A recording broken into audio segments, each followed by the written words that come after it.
الله أكبر الله أكبر. أشهد أن لا إله إلا الله. أشهد أن لا إله إلا الله. أشهد أن محمدا رسول الله. اللهم صل على محمد وآل محمد. أشهد أن محمدا رسول الله. اللهم صل على محمد وآل محمد. وأن عليا حجة الله صلوات الله وسلامه عليه. حي على الصلاة حي على الصلاة حي على الفلاح حي على الفلاح حي على خير العمل حي على خير العمل. قد قامت الصلاة قد قامت الصلاة. الله أكبر الله أكبر. لا إله إلا الله. استغفر الله ربي وأتوب إليه. صلاة العشاء. الله أكبر. بسم الله الرحمن الرحيم. الحمد لله رب العالمين الرحمن الرحيم مالك يوم الدين. إياك نعبد وإياك نستعين. اهدنا الصراط المستقيم صراط الذين أنعمت عليهم غير المغضوب عليهم ولا الضالين. بسم الله الرحمن الرحيم. قل هو الله أحد الله الصمد لم يلد ولم يولد ولم يكن له كفوا أحد. الله أكبر. سبحان ربي العظيم وبحمده سمع الله لمن حمده. الله أكبر. سبحان ربي الأعلى وبحمده. الله أكبر الله أكبر. سبحان ربي الأعلى وبحمده. الله أكبر. بحول الله وقوته أقوم وأقعد. بسم الله الرحمن الرحيم. الحمد لله رب العالمين الرحمن الرحيم مالك يوم الدين. إياك نعبد وإياك نستعين. اهدنا الصراط المستقيم صراط الذين أنعمت عليهم غير المغضوب عليهم ولا الضالين. بسم الله الرحمن الرحيم. قل هو الله أحد الله الصمد لم يلد ولم يولد ولم يكن له كفوا أحد. الله أكبر. اللهم صل على محمد وآل محمد. اللهم ارزقنا توفيق الطاعة وبعد المعصية. اللهم عجل لوليك الفرج. اللهم اغفر للمؤمنين والمؤمنات والمسلمين والمسلمات. الله أكبر. سبحان ربي العظيم وبحمده سمع الله لمن حمده. الله أكبر. سبحان ربي الأعلى وبحمده. الله أكبر الله أكبر. سبحان ربي الأعلى وبحمده. الله أكبر. أشهد أن لا إله إلا الله وحده لا شريك له وأشهد أن محمدا عبده ورسوله. اللهم صل على محمد وآل محمد وتقبل شفاعته وارفع درجته. بحول الله وقوته أقوم وأقعد. سبحان سبحان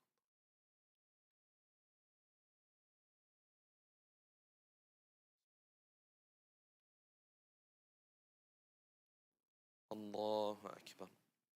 سبحان ربي العظيم وبحمده سمع الله لمن حمده. الله أكبر. سبحان ربي الأعلى وبحمده. الله أكبر الله أكبر. سبحان ربي الأعلى وبحمده. الله أكبر. بحول الله وقوته أقوم وأقعد. سبحان سبحان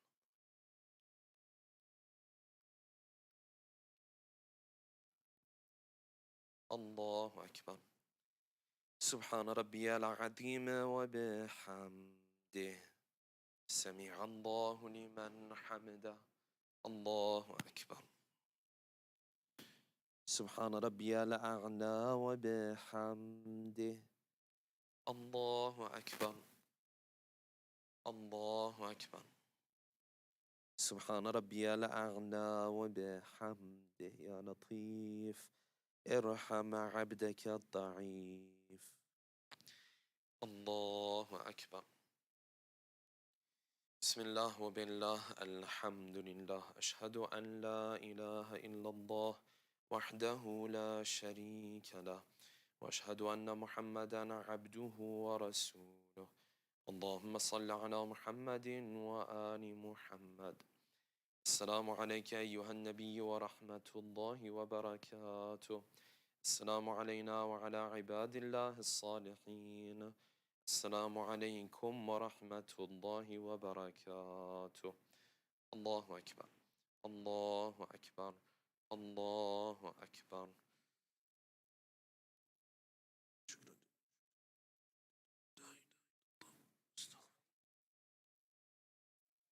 اللهم صل على محمد وآل محمد. اللهم صل على محمد وآل محمد. اللهم صل على محمد وآل محمد. لا إله إلا الله. لا إله إلا الله. لا إله إلا الله.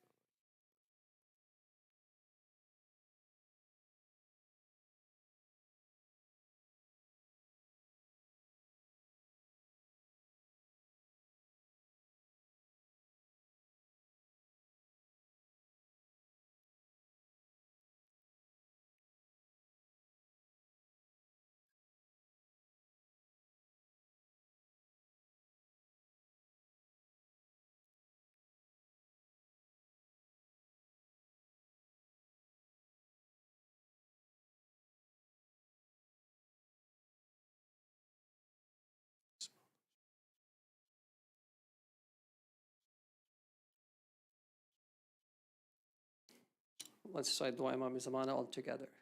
Bismillahir Rahmanir Rahim.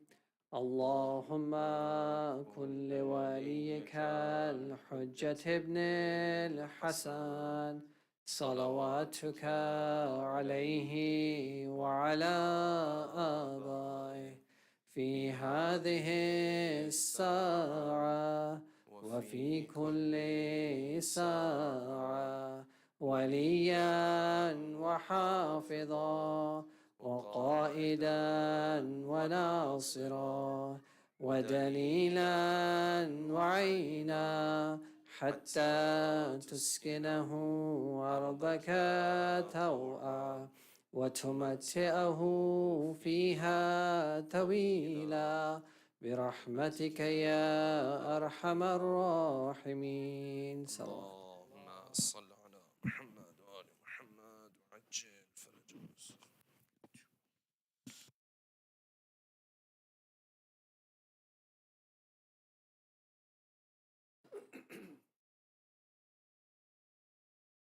Inshallah, we will recite Ziyarat at the conclusion of tonight's program.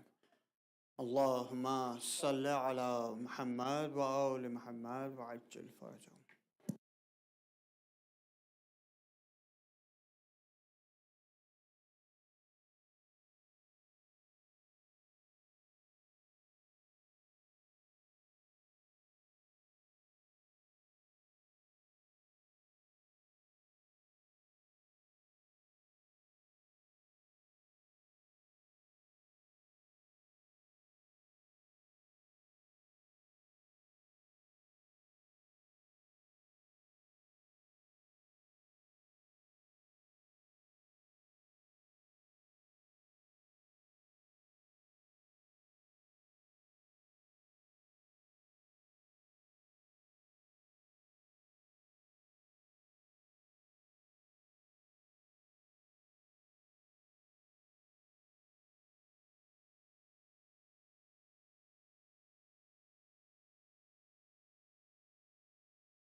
صل على محمد وآل محمد.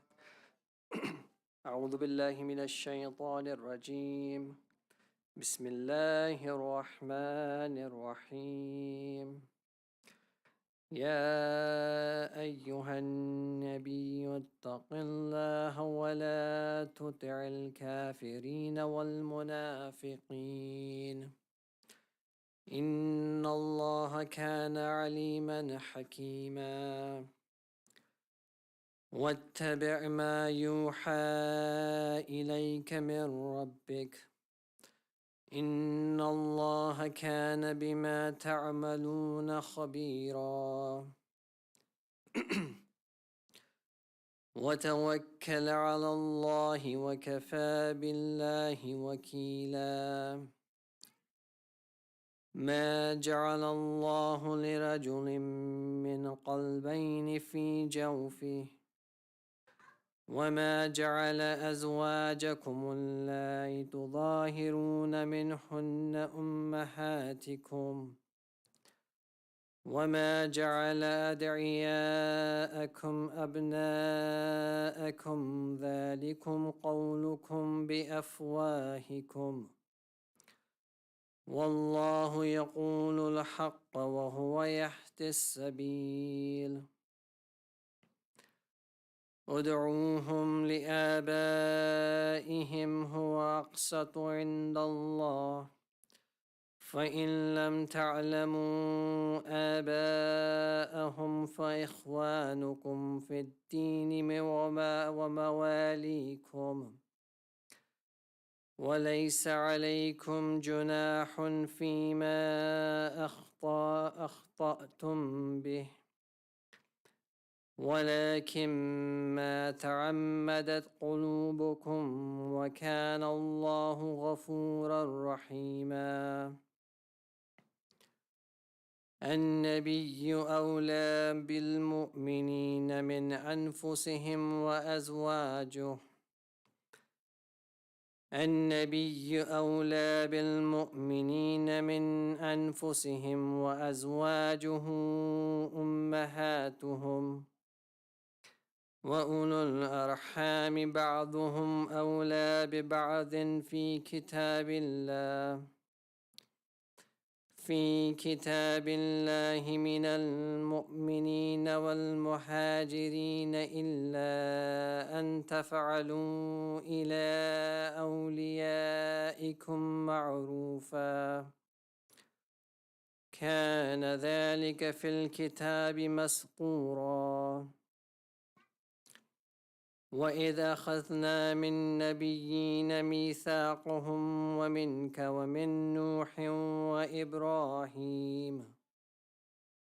وإبراهيم وموسى وعيسى ابن مريم وأخذنا منهم ميثاقا غليظا ليسأل الصادقين عن صدقهم وأعد للكافرين عذابا أليما. يا أيها الذين آمنوا اذكروا نعمة الله عليكم إذ جاءتكم جنود فأرسلنا عليهم ريحا وجنودا لم تروها وكان الله بما تعملون بصيرا. إذ جاءوكم من فوقكم ومن أسفل منكم وإذ زاغت الأبصار وبلغت القلوب الحناجر وتظنون بالله الظنونا. هنالك ابتلي المؤمنون وزلزلوا زلزالا شديدا.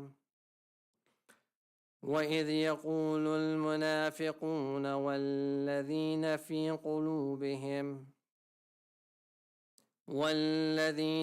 قلوبهم مرض ما وعدنا الله رسوله إلا غرورا. وإذ قالت طائفة منهم يا أهل يثرب لا مقام لكم فارجعوا ويستأذن فريق منهم النبي يقولون إن بيوتنا عورة وما هي بعورة إن يريدون إلا فرارا ولو دخلت عليهم من أقطارها ثم سئلوا الفتنة لآتوها وما تلبثوا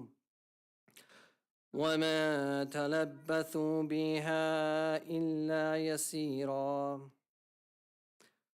ولقد كانوا عاهدوا الله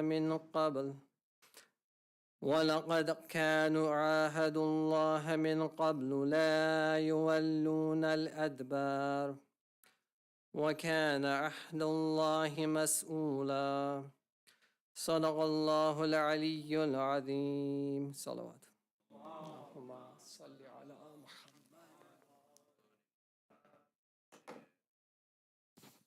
Jazakallah, Brother Faisal. One more loud salawat, please. Allahumma salli ala Muhammad wa ali Muhammad wa ajil farajam.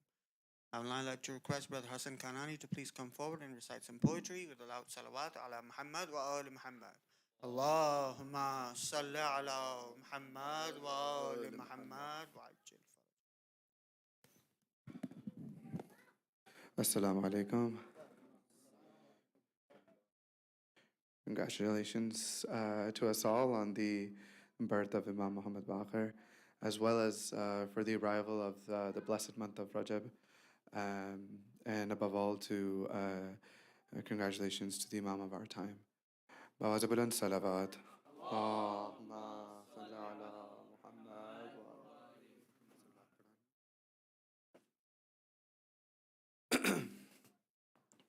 I'll be reciting a manqabat in Urdu. The poet is Zawar Sayyid Hasnain Abbas al-Hasani. Baradigar Bawaz Bulantar Salawat.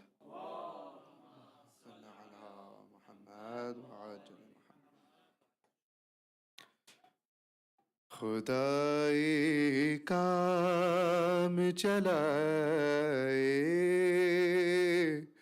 Imam Baqir ne Khudai kaam chalaye Imam Baqir ne Sikhai midhat khair Anam Baqir ne Sikhai midhat khair Anam Baqir ne Khudai kaam chalaye Imam Baqir ne Umur ghayr se nibhaye hai baad abd ke umur ghayr se nibhaye hai baad abd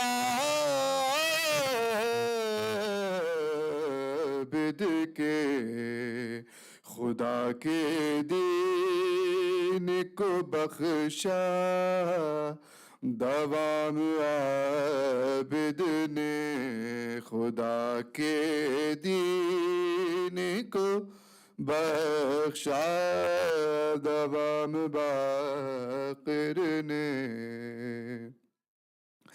उसी को लेके चले थे इमाम सादिक भी उसी को लेके चले تھے امام صادق بھی بتا دیا تھا جو ان کو نظام باقر نے بتا دیا تھا جو ان کو نظام باقر نے کہا جو میں نے مصائب میں المدد مولا کہا جو میں نے مصائب میں المدد مولا تو دور کر دیے رنجو عالم باقر نے تو دور کر دیے رنجو عالم باقر نے نہ خوف کوئی بے بروز محشر کا نہ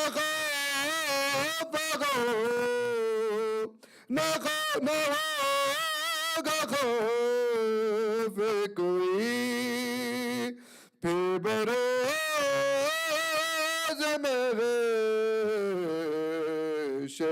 کا جو کہہ دیا مجھے اپنا غلام باقر نے جو کہہ دیا مجھے اپنا غلام باقر نے. اور یہ مقطع پیش ہے. کروں میں کیوں نہ مقدر پر اشک حسنین کروں میں کیوں نہ مقدر پر اشک حسنین عطا کیا ہے مجھے یہ کلام باقر نے. خدائی کام چلائے امام باقر نے سکھائی مدحت بر محمد وآل محمد صلوات.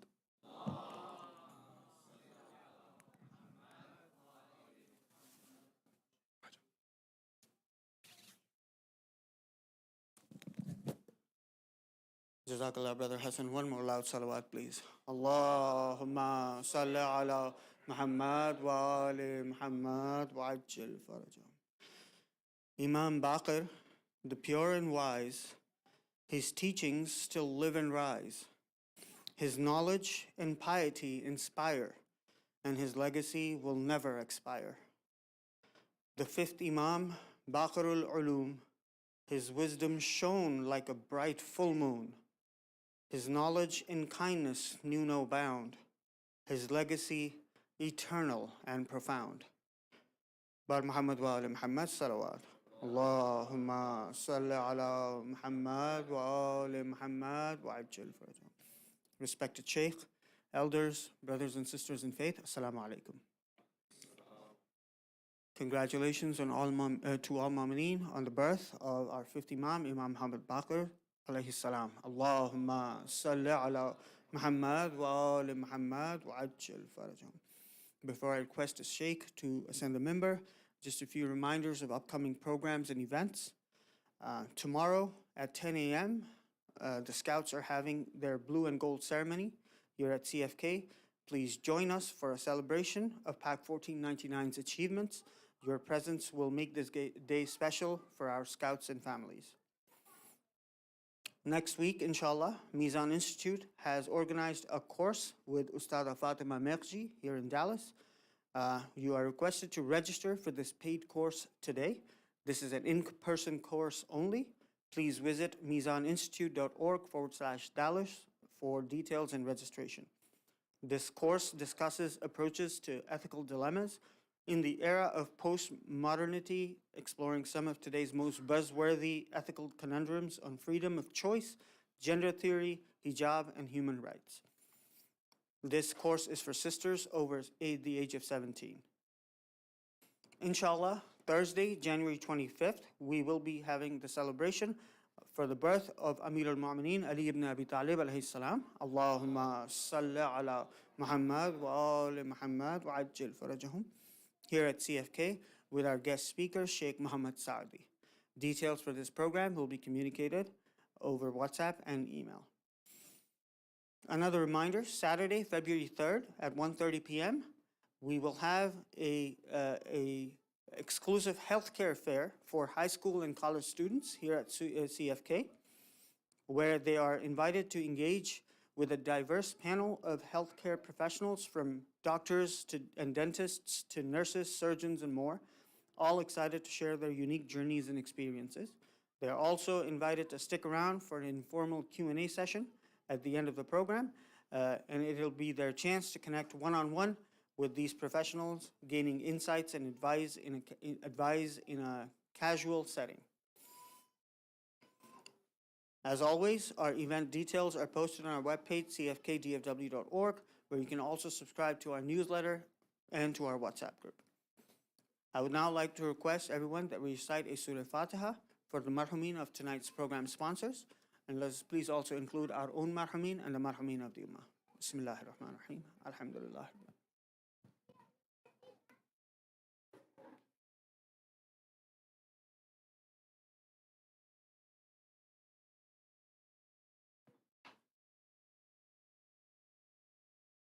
With this, I would now like to request Sheikh Mahdi to please come to the minbar with a loud salawat ala Muhammad wa ali Muhammad. Allahumma salli ala Muhammad wa ali Muhammad wa ajil farajahum.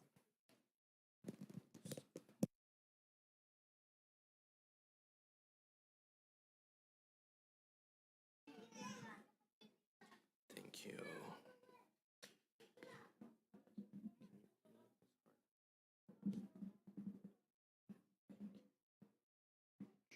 That's good. Thank you. Ya Allah.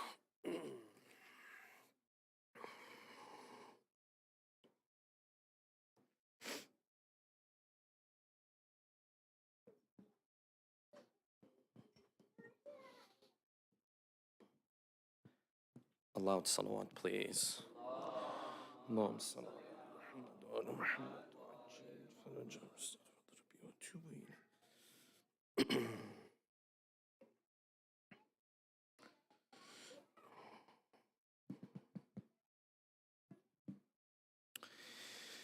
أعوذ بالله من الشيطان الرجيم بسم الله الرحمن الرحيم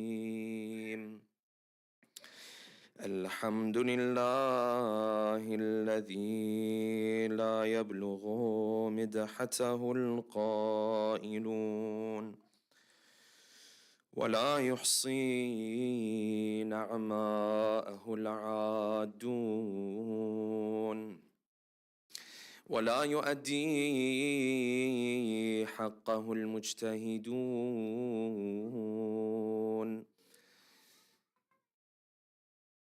ولا يؤدي حقه المجتهدون الذي لا يدركه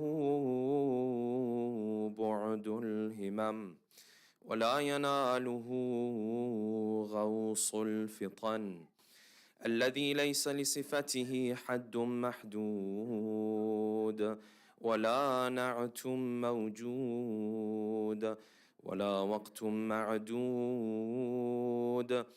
ولا أجل ممدود أما بعد فقد قال الله الحكيم في محكم كتابه الكريم أعوذ بالله من الشيطان الرجيم تلك من أنباء الغيب نوحيها إليك ما كنت تعلمها أنت ولا قومك من قبل هذا فاصبر إن العاقبة للمتقين صدق الله العلي العظيم صلوات اللهم صل على محمد. For the love of our beloved Prophet and his beloved progeny, a second loud salawat. Allahumma salli ala Muhammad wa ala Muhammad. For the hastening in the return of our beloved 12th Imam, a third final loud salawat. Allahumma salli ala Muhammad wa ala Muhammad. Before we begin, inshallah, with tonight's talk, first and foremost, I would like to take a moment to congratulate all of you on the birth of our beloved fifth Imam, Al-Imam al-Baqir, salawatullahi wa salamuhu alayh. Allahumma salli ala Muhammad wa ala Muhammad. Imam al-Baqir, the fifth Imam within the Shi'i school of thought, was born in the year 57 after Hijrah. And he also lived for roughly 57 years. Therefore, his life extended from the year 57 after Hijrah until the year 114 after Hijrah. And his life, of course, is a life that is full of ups and downs and full of different events and lessons to be taken away from. Maybe the most important thing as it relates to the life of the fifth Imam is the situation and the era and time that he lived in. His life, of course, began on the heels of the massacre known as the massacre or the incident of Karbala. The incident of Karbala takes place in the year 61 after Hijrah. The fifth Imam is born in the year 57 after Hijrah.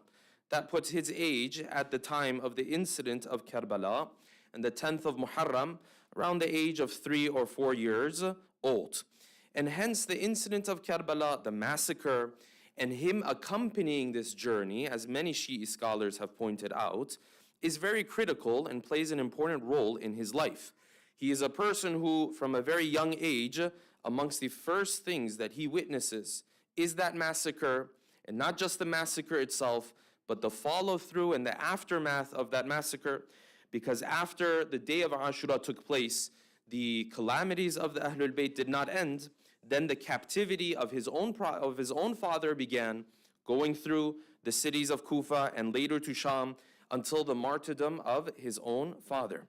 Therefore, the time and era of the life of the fifth Imam is heavily impacted and influenced by these massacres that have taken place. And as you look at his life and the many years that he lived, the 57 years that he lived, the question that maybe comes to mind the most is why isn't the fifth Imam leading a revolution, a revolt, a rebellion against Bani Umayyah to avenge the death of his grandfather, the third Imam, and the captivity and all the calamities that they inflicted upon the fourth Imam during his lifetime? Why doesn't he take up arms, for example, to start a revolution, to start a rebellion against the oppressors of that time? If any of us were to be in that situation, where your grandfather might have been massacred, God forbid, your father in captivity, and so on and so forth, many might assume the natural reaction is for you to take up arms and start your own revolution, start your own rebellion. You find, in fact, the fifth Imam, his approach was quite different. And this is very important because within Shi'i circles and within our own communities, you will find people here, you say this all the time, that we have to live life like Imam al-Hussein.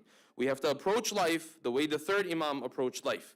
Very frequently, you don't hear necessarily people saying we have to live life the way Imam al-Baqir lived his life. You don't hear too often people saying we have to approach life the way the sixth Imam lived his life, whereas their lives are all of the same value. Therefore, their approach was very different from the approach of their grandfather, the third Imam. And that is what we want to get into tonight, to understand his time, his era, the lessons we can take from his life. Why is it that he took this approach when his own grandfather was massacred in Karbala, and his own father was taken into captivity, and all the calamities that many of us have heard of. This life of 57 years, coming from a very special household, the moment the child is born, the moment the Imam is born, the mother and the father that are reciting adhan and iqamah within his ears. Aqiqah is done for the protection of this child. Coming from a very special mother by the name of Fatima, Abdullah, the daughter of Imam al-Hassan. Therefore, Imam al-Baqir is the son of Imam al-Hussein on one side and the son of Imam al-Hassan on the other side. Coming from this family and lineage, what was his impact and his influence on his time and era? In order to get into this topic and delve into this topic further, we'll pose the following questions. Number one, what prediction was there that the Prophet had shared with his companion Jabir ibn Abdullah al-Ansari as it relates to him witnessing the time of the fifth Imam, Imam al-Baqir? Number two, what were the kunyas and the laqabs and the titles of the fifth Imam, and what was he mostly known for? What stood out when it came to him as it relates to other individuals? Number three, why didn't the fifth Imam avenge the massacre of Karbala, especially when all of these other revolts were taking place during the time of Imam al-Sajjad and then later during the time of the fifth Imam as well? And if he didn't avenge that death, then what role did he play in society and what impact did he have on society? Number four, what role did Imam al-Baqir play in society and how did that tie in with spreading the knowledge of the Ahlul Bayt? Number five, what were the khulafa of the time of Imam al-Baqir like? And were they all the same, or were some of them maybe a little bit better than the other ones? Number six, what lessons and words of wisdom do we have from the fifth Imam that you and I can take into our daily lives and implement? And number seven, how did the fifth Imam pass on the imamah and the status and role of the Imam to his son, Al-Imam al-Sadiq, Ja'far ibn Muhammad? Tonight, inshallah, we'll delve into these 7 questions with a loud salawat ala Muhammadin wa ali Muhammad. Allahumma salli ala Muhammad. The birth of the fifth Imam was anticipated by a number of individuals, mainly because of the prediction that the Prophet had shared with his companion Jabir ibn Abdullah al-Ansari. Jabir is a famous companion. We're all familiar with Jabir. Jabir is that companion who went to visit the grave of the third Imam, maybe before anyone else had that opportunity. And we've heard of the narrations how he sat by the grave of the third Imam and he called out to the third Imam and so on and so forth.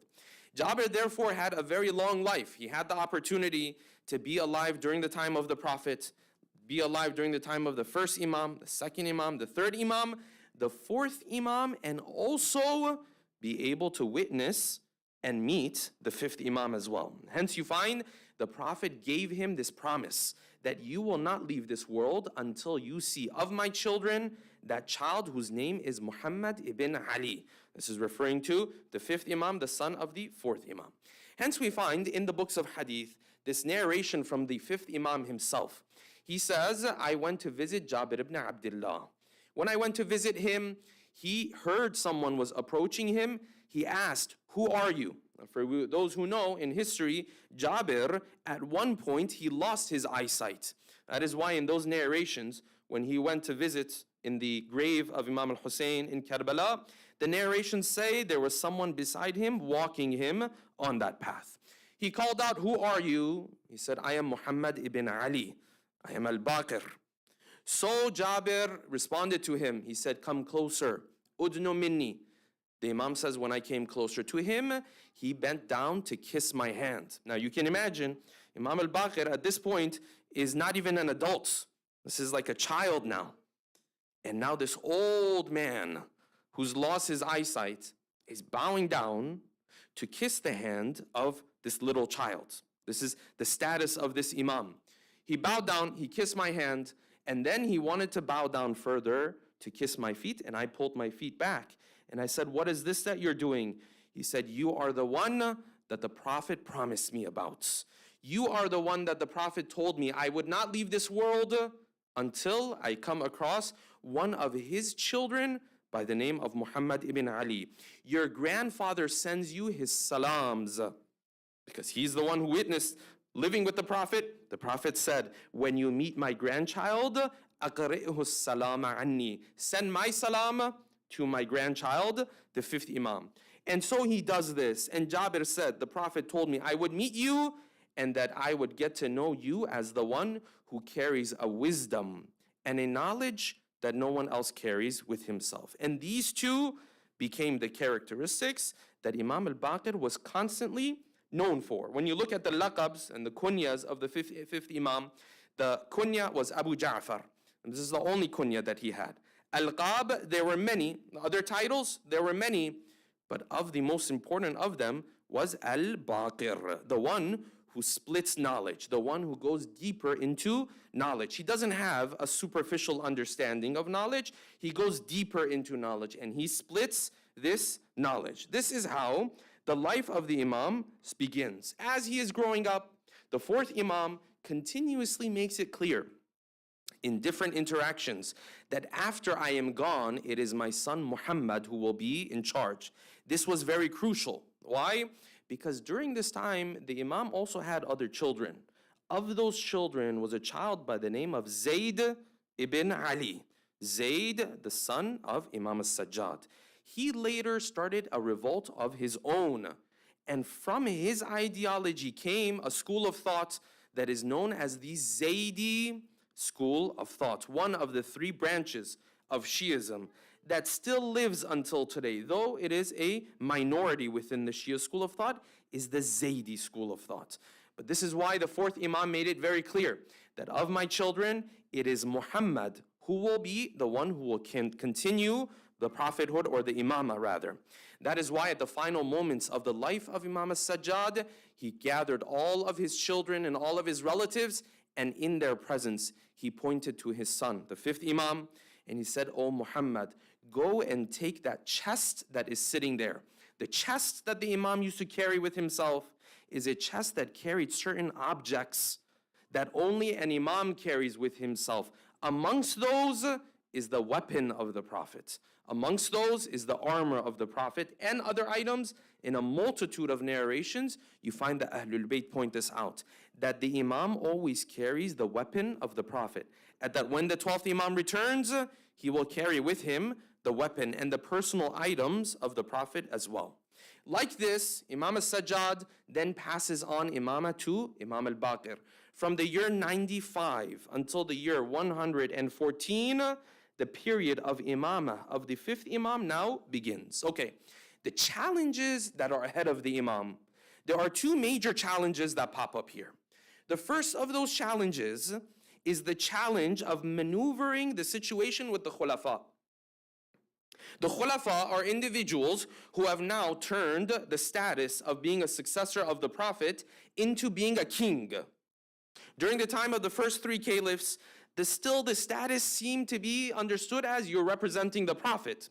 After them, with the advent of Muawiyah, la'anatullahi alayhi, what happened? This turned into a kingdom. It turned into a dynasty. The Khulafa that came after him in Bani Umayyah, they continued down this line. The first challenge that the Imam had, and this is very critical and it's very relatable for you and I, because you and I also live in societies where the people in charge are like these Khulafa, if they're not worse than these Khulafa. If those Khulafa used to kill people, well, you see what politicians do nowadays. This is very relatable for us. How Imam al-Baqir maneuvered this situation is very, very beautiful. There's many lessons to be learned from it. First challenge was these Khulafa that he found in front of himself. Who are these Khulafa? During his time, the children of Abdul Malik ibn Marwan started to become Khalifa one after another. And because Bani Umayyah was in chaos, their rule would not extend usually more than a couple years, 5 years, 6 years. Before you know it, there's a revolt. Before you know it, this one is kicking his cousin out. This one is kicking his brother out. A next Khalifa is coming into place. And finally, the children of Abdul Malik ibn Marwan became these Khulafa. Sulaiman ibn Abdul Malik, Yazid ibn Abdul Malik, Hisham ibn Abdul Malik were all the children who became Khulafa during the time of the fifth Imam. This is the first challenge. Why? Because these people would kill as simply as you and I drink water and live our life. This was not some sort of khilafah where they had respect for the Shia. they had respect for the followers of the Ahlul Bayt. No, they used to kill very easily. So if you went out, started a revolt, then this revolt was not necessarily going to be victorious. They were not going to show you any more mercy. This was a time of severe oppression. This is on the heels of Karbala. This is on the heels of the captivity of the fourth Imam. This was the first challenge. And as we'll explain, most of these khulafa oppressive. One of them, by the name of Umar ibn Abdul Aziz, a little bit better. He did certain things that we will talk about. This was the first issue. So during this time, because of the oppression that these khulafa had, there were a number of revolts that took place. Of those revolts that took place was the movement of Tawabin. Tawabin were those individuals who they saw that they missed the mark when it came to Karbala. We should have been with the Imam in the event of Karbala. They didn't make it there. So then they started a movement after the event of Karbala. From the movements that took place after was the famous movement of Mukhtar, the famous Mukhtar that we all know about, and a number of other revolts. But you find that the fifth Imam kept some distance from these revolts and from these movements. Now, if your grandfather has been massacred, if your father was paraded around in different cities, isn't the expectation for you to immediately jump, grab arms, and lead these revolutions? Why this distance? When you look at the third Imam, did he take distance from these revolutions? No, he led the revolution himself. When he was leaving Mecca and Medina and so on and so forth, his companions used to come to him. Muhammad ibn Hanafiya came to him, said, Ya Ibn Rasulullah, where are you going? There could be death at the end of this journey. He said, yes, I know I will be killed, and I'm still leading this revolution. Because I saw the Holy Prophet, Muhammadin al-Mustafa, salawatullahi wassalamu alayhi. I saw him in my dream, and he told me, Inna Allah sha'a an yaraka qatila. Allah wants for you to be seen martyred. This is the decree of God. This was the approach of the third Imam. But the fifth Imam, you find the approach is different. Yes, scholars differ. They say these revolts, were they with the permission of the Ahlul Bayt?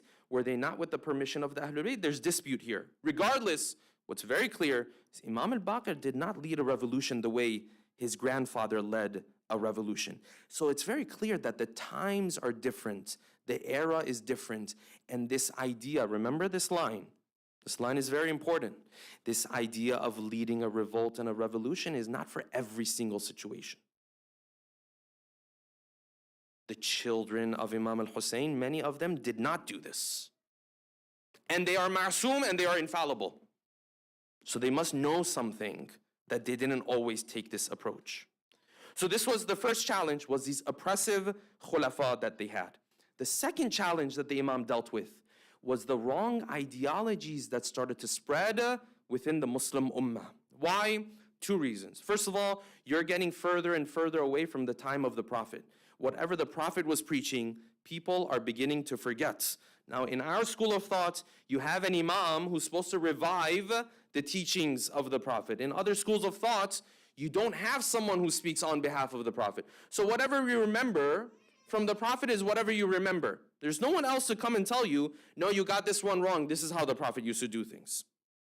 So these wrong ideologies start to spread. One person came through, and it was one opinion, came through, they said, yes, God has a body. Look, the verses of the Quran say God comes and goes. That means he has a body. Don't change the meaning of the verse of the Quran.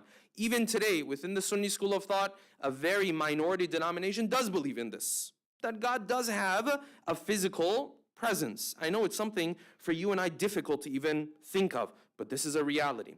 Others came forward, they said, you know what, everything is predestined. They said, tafwid, jabara, everything is predestined. You don't have permission to change everything. Everything, Allah subhanahu wa ta'ala has already decided how things are going to play. And a number of other ideologies. Amongst those ideologies, that was extremely crucial for the Imams to undermine and to remove was the ideology of ghulu. What was ghulu? Ghulu was extremist ideology. And their main characteristic was two. Number one, take the role of an imam and say he's another prophet. Or take the role of an imam and say, na'udhu billah, he's God on earth. And number two, and this is the one I want to emphasize more, is that there's no halal and haram. You don't have to worry about obeying God. As long as you know the secrets that the imam is God, then you don't have to worry about obeying God and disobeying God. Now, another version of this, unfortunately, is present in our communities. A different version of this is present. That different version is, if you love these individuals, then you don't have to worry about obeying God.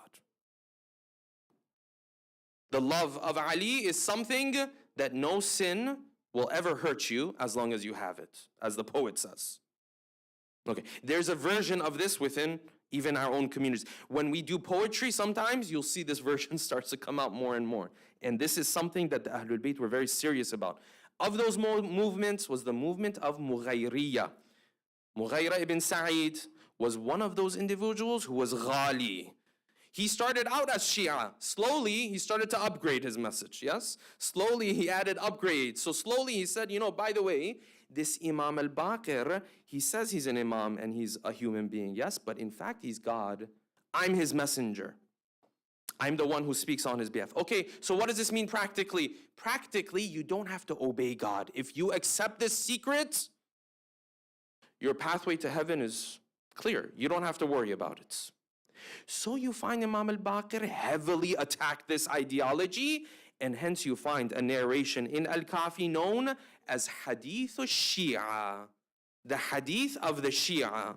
Why is Imam al-Baqir explaining that you have to obey God and you cannot disobey God and so on and so on? Because this was an ideology that was being pushed at that time.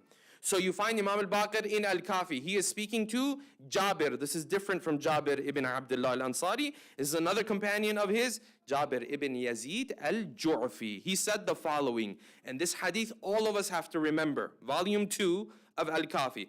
Hadith al-Shia, the hadith that introduces who the Shia are. Now you're not going to like me too much after this hadith, because when the Imam introduced the Shia, then Jabir said, I don't know anyone like that. He added so many characteristics. Jabir said, I don't know anyone who has any of these. And the Imam didn't change his criteria at all. He said, I told you what I told you. He said, Ya Jabir, O Jabir, ayaktafi, is it enough? Man yantahilu tashayyur. Is it enough for the one who's faking to be Shia? And yaqula bihubbina ahlul bayt. Is it enough for him to just sit back and say, I love this family, and that's it? He said, no, that's not enough. There are certain things we expect from those who say they follow us. Okay, so the narration continued. The Imam said, you know what? If someone comes forward and says he loves Ali and then he doesn't act on it, what value does this love have? Then he went further. He said, what if I came and said I love someone greater than Ali? I say, I love the Prophet, but I don't act on what the Prophet tells me to do. He said, this person's not my Shia.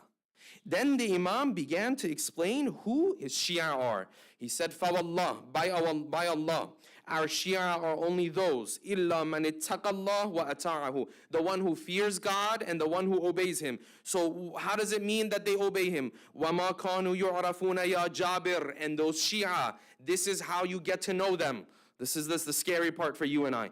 Say, if you want to get to know them, these are the things that they have. وَمَا كَانُوا يُعْرَفُونَ, people know them only by these things. إِلَّا بِالتَّوَاضُعِ, humility. وَالتَّخَشُّعِ, they are humble.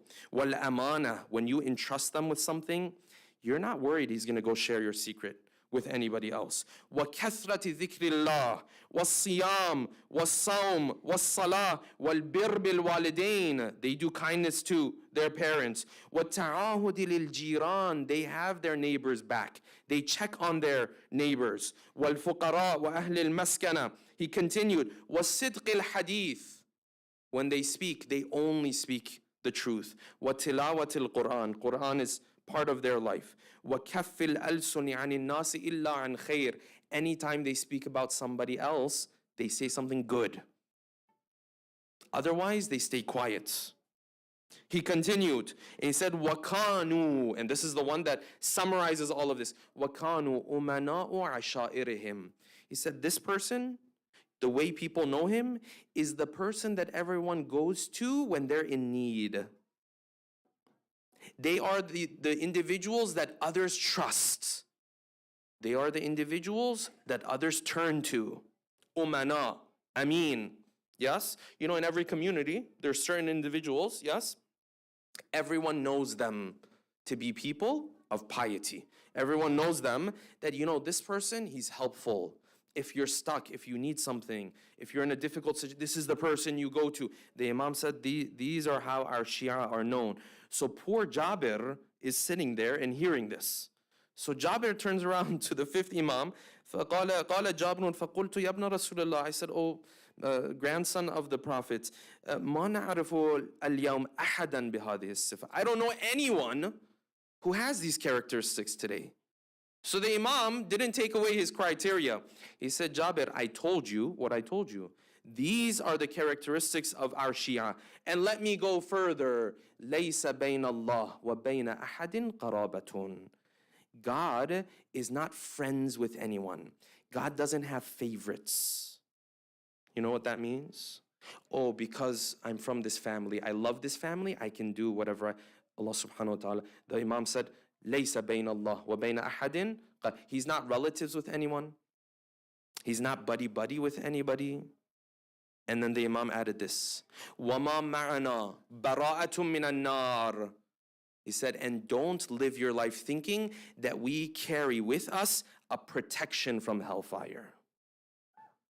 Now, in the average Shi'i culture, that is exactly how we practice faith. He said, don't practice as if the Imams carry a protection from hellfire. This is not talking about shafa'ah and all these things that we believe in. Meaning the one who gives himself a green light to do, as he's ruining lives, and then he comes and he says, Inshallah, on the day of judgment, shafa'ah will... No, what shafa'ah are you talking about? You're playing with people's reputation, and then you say, Inshallah, on the day of... What Inshallah? The Imam said, I don't carry with myself a protection from hellfire for the one who gives himself permission to do as he wishes. So you find in another narration, the Imam said, our Shia, ash-shahibun, al-dhabilun, al-nahilun. He said, these guys, they worship so much, when you see their bodies are skinny. Their stomachs are connecting to the back. Clearly the Imam wasn't referring to me, yes? So their stomachs are connecting to the back. And they are going pale from the amount of worship that they are doing. Why is the Imam emphasizing so much this? Because during that time, this movement is becoming bigger and bigger. That, you know, if you just know the secret, you don't really have to worship. And by the way, in Christianity, dominant Christianity today, this is the general idea you come across. Paul came forward with this idea. If you accept Jesus as your Savior, listen, you don't have to follow the law of Moses. Yes, just accept him as your Savior. The rest will be fine. Yes, you don't have to keep the Sabbath. You don't have to eat kosher. This is why in Christianity today, a lot of these ideas are not things. Why? Because he put forward this idea. You don't really have to worship. As long as you accept this idea, you are good to go. This challenge was one of the main challenges of the fifth Imam. And because of this, the very fabric of Islamic teachings of the Prophet was falling apart. Hence, he prioritized spreading the knowledge of the Ahlul Bayt. Allah salawat, please. Allahumma salli ala Muhammad wa ala Muhammad.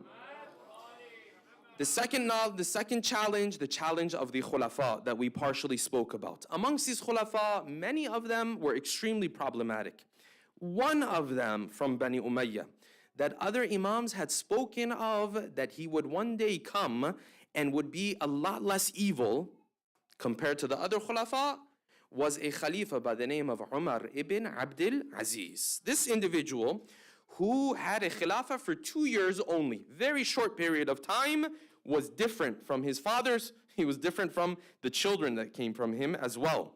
And during this 2 years, he did 3 big steps. This was key and crucial in the history of Shiism. The first of the things that he did was that he stopped the cursing of the first Imam on the manabir. Back in the day, the Khulafa used to appoint who was going to lead the Friday prayer. And Muawiyah, he, as one of the legacies that he left behind, was that every Khalifa who goes, or every appointee who's going to begin the Friday khutbah, has to begin by cursing the first Imam. This stayed for a number of years, decades. This was the rule. Umar ibn Abdul Aziz put an end to this, number one.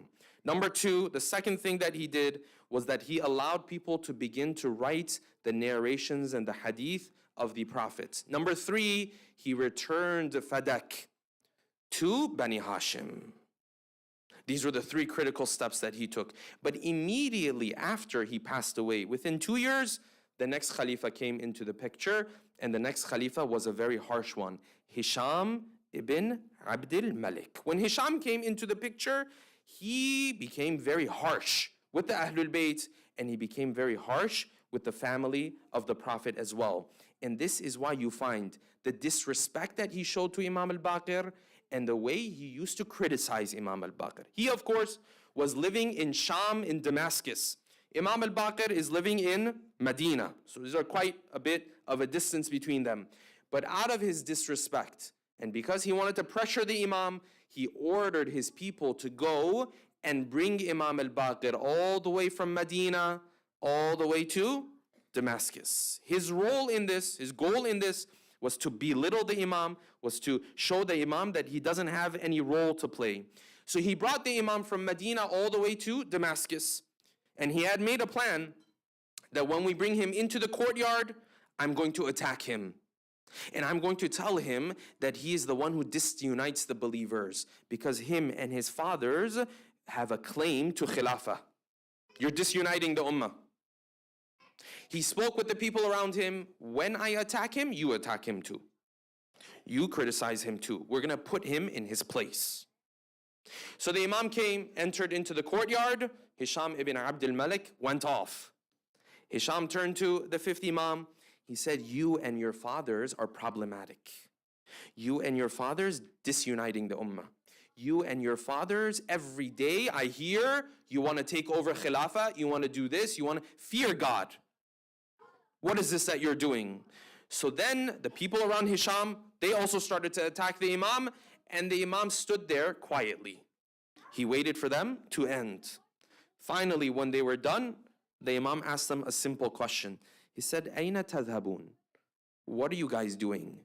You know it was our family who guided all of you to Islam. Who's he talking about? Talking about the Prophet. He's talking about the first Imam. He said, you know it's our family who guided all of you to Islam to begin with.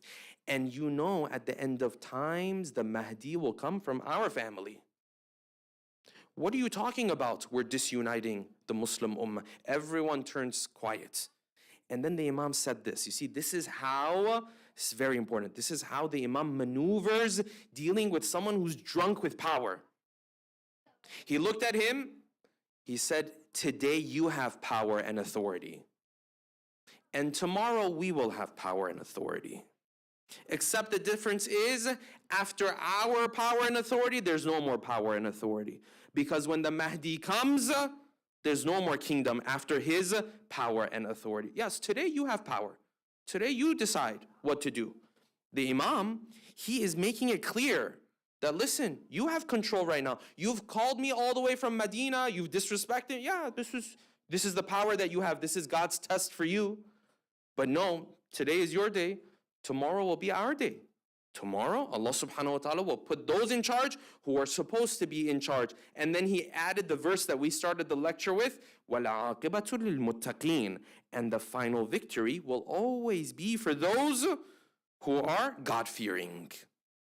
He walked out of the courtyard. Now, Hisham had a different plan. This is playing out in a very different way. He walked out. Hisham got angry. He said, we're going to imprison him in Sham, in Damascus. So they imprisoned him, except the akhlaq of the Imam in dealing with the guards of the prison was so good, slowly they started to get drawn to the message of the Imam. So his representative came to him. He said, listen, let him go back to Medina, because I'm afraid if he stays here in Sham, in Damascus, people will start to flock towards him. The guards of the prison are already obeying him. If he stays here any longer, I'm afraid people will flock to him and a revolution will begin here. Send him back to Medina. Until Hisham finally did what? He sent the Imam all the way back to Medina. Before the Imam left, he came across a Christian priest in the land of Damascus.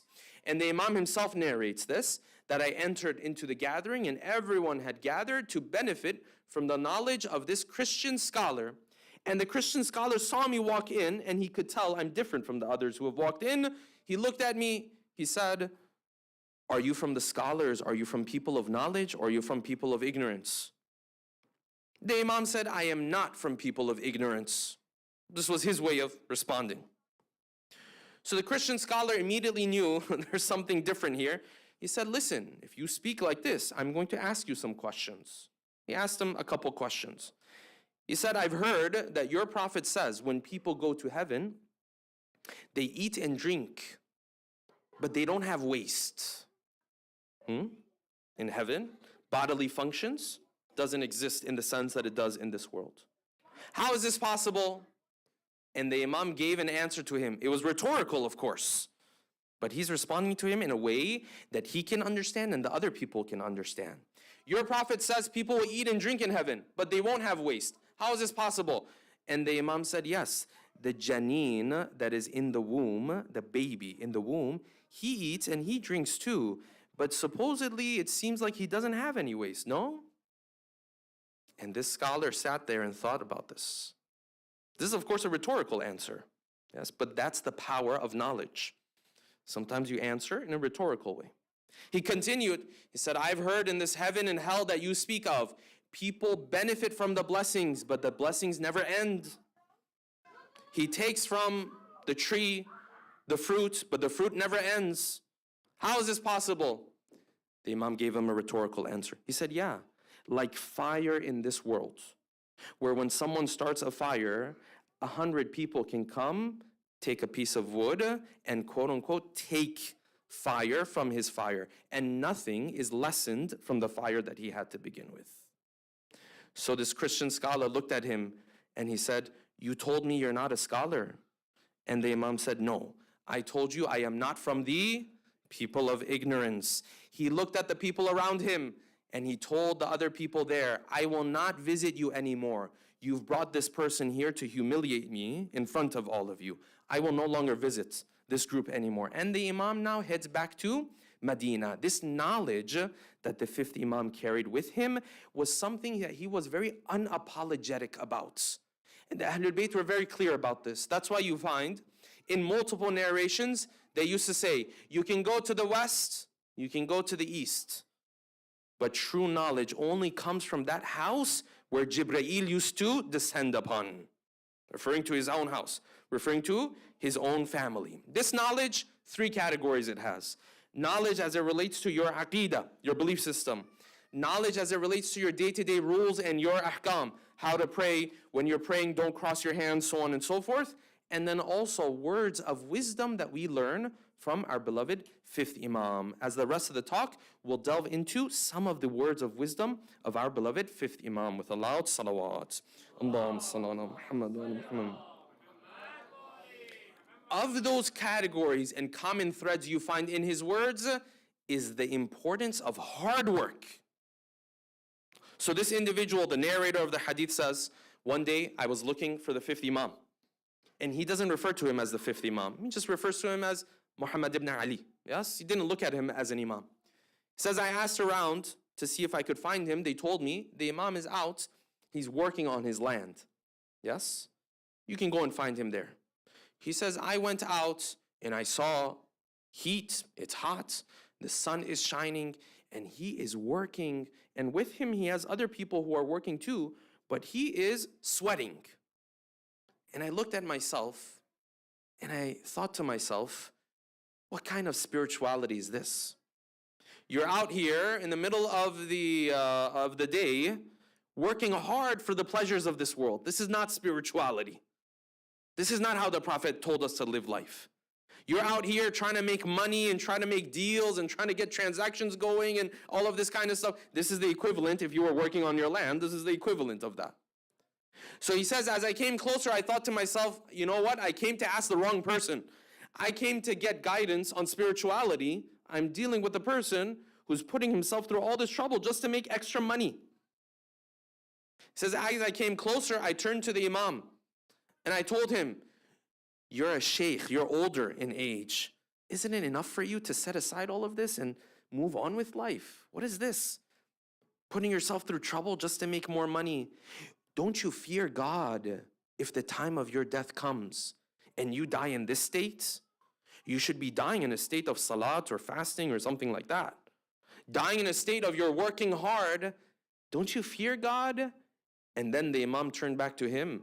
He said, no, I don't fear God if my death comes at this time, because what I do to provide for my family and my community is of the greatest acts of worship. I would want my time of death to come while I am working on this land. This hard work ethic that unfortunately is missing in our communities, in our culture, is something that the fifth Imam taught, and he taught this heavily. Yes, now you have, unfortunately, a lot of young men and women, inshallah, if we can make it by and, just pay the bills. This was not what Ahl Bayt taught. Ahl Bayt taught you are to be resourceful. You are to put yourself in a position where you can support yourself, you can support your community, you can support those who are in need, you can support projects that need your funds, you can support those who come to you when they're in a difficult situation. The people of Gaza, for example, are in need. If I can barely make it by myself, how am I supposed to help those who are in need? So the Imam said, the one who does any of these things, he works hard, he makes deals to provide for his family, to help a poor person, to help out his neighbors, he will meet Allah subhanahu wa ta'ala on the day of judgment while his face is shining like the moon. This is what the Imam taught. This work ethic, number one. Number two, the Imam taught the issue of manners. So this person came to the Imam and he said, you know what? Antal Baqir. There's a big difference between Baqir, Baqar. Baqar refers to cattle. Baqir means the one who splits knowledge. Big difference. And he wanted to make fun of the Imam. He said, Antal Baqir. This is what your mother named you. This is the laqab that people have given to you. The Imam said, no, I am Baqir. I am not Baqir. Then he went on to speak negatively of the mother of the Imam. Now, if it's you and I, of course, we're going to get emotional. We're going to say 10 times things worse, not just when it comes to that person, God forbid when it comes to his own family, yes? So you say your mother is like this, and your mother is like that, and your mother was a sinful person, and words that I don't want to get into, yes? And the Imam said, if my mother was like that, may Allah forgive her. And if my mother was not like that, may Allah forgive you for saying these things. Yes? The manners that the fifth Imam taught. This was number two. Number three, of those teachings, patience during tribulations, difficulty, pain. And who had a difficult time during the time of the fifth Imam? A famous companion, Abu Baqir. Abu Baqir lost his eyesight at one point. And at one point, this is in Al-Kafi, he came to the fifth Imam. He said, you are the grandson of the Prophet. You have abilities others do not have. You have a knowledge others do not have. Can you pray and have Allah subhanahu wa ta'ala return my eyesight back to me? So the fifth Imam said, I can do that. He wiped his face with his hand. And Abu Baqir says, I could see everything. I could see the sun. I could see the sky. I could see the people. Now imagine if you've lost your eyesight, yes, and then you regain your eyesight. What is that moment like? It's unbelievable. The Imam said, yes, you can have this. Except Abu Baqir, there's one problem. There's one thing you need to know. I have to be frank with you. What is it? I got my eyesight back. Everything should be fine now. He said, I can keep your eyesight like this.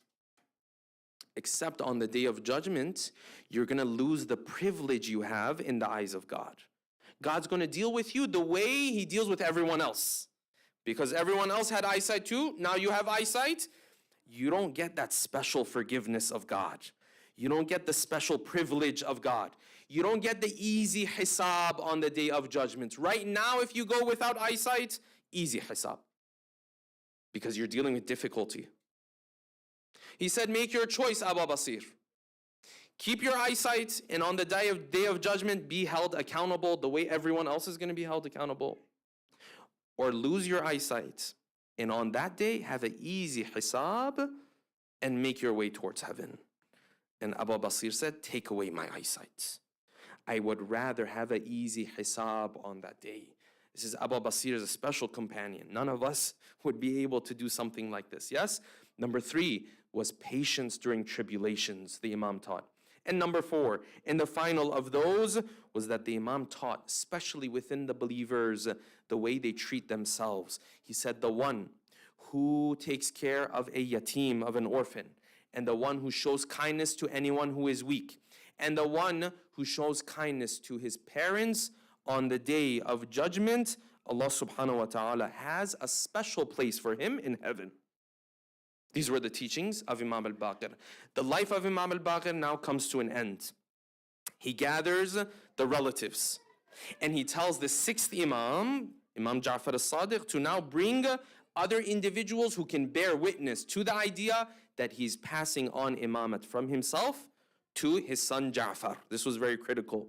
They called the 4 individuals who were known in the community. They came, the Imam began his wasiyah and told those 4 and the Imam how to bury him after he would be gone, until the final moments of his life came and the poison started to make its work on the body of the 5th Imam, and he left this world. When he left, the companions start to look around. Okay, so who's the next Imam? Of course, the close circle already knows. The bigger Shi'i community, they come to see who is the next Imam, who's going to represent us, who is the one who speaks on behalf of the Prophet. The narrator says, I came to give condolences to Ja'far ibn Muhammad because his father had passed away. He said, I came into the house and I told him, Inna lillahi wa inna ilayhi raji'un. I offered my condolences to him. Yes?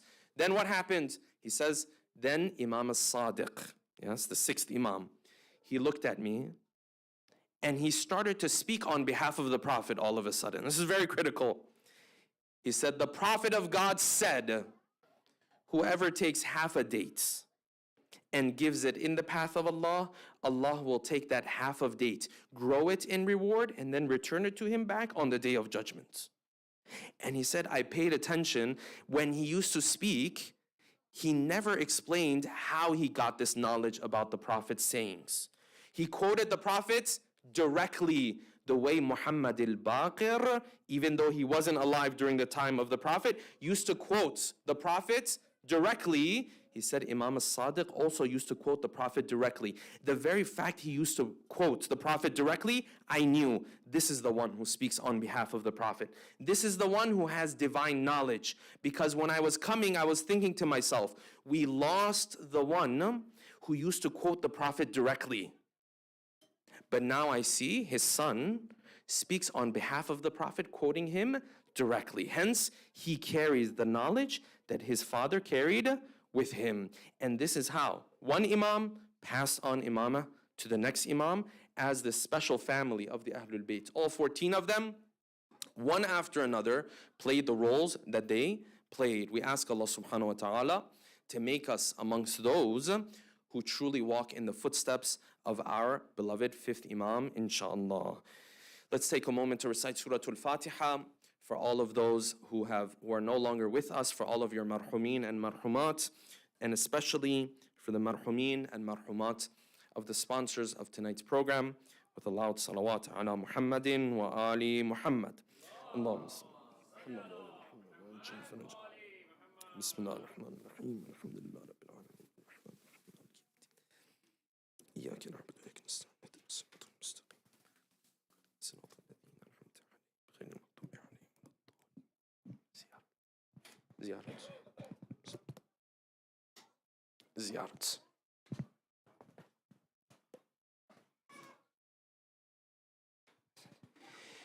السلام عليك يا رسول الله، السلام عليك يا نبي الله، السلام عليك يا خير خلق الله، السلام عليك يا خاتم النبيين، السلام عليك يا أمير المؤمنين علي بن أبي طالب، السلام عليك يا فاطمة الزهراء سيدة النساء العالمين، السلام عليك حسن المجتبى، السلام عليك يا أبا عبد الله، وعلى الأرواح التي حلت بفنائك، عليك مني سلام الله أبدا ما بقيت وبقي الليل والنهار، ولا جعل الله الآخر عهدي مني لزيارتكم.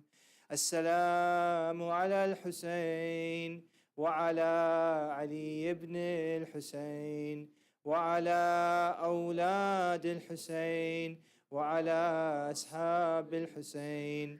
السلام عليكم يا أئمة المسلمين، علي بن الحسين ومحمد بن علي وجعفر بن محمد وموسى بن جعفر وعلي بن موسى ومحمد بن علي وعلي بن محمد والحسن بن علي. السلام عليك يا مولانا يا صاحب العصر والزمان. السلام عليك يا خليفة الرحمن. السلام عليك يا إمام الإنس والجان. عجل الله تعالى فرجك وسهل الله تعالى مخرجك وظهورك وجعلنا من أنصارك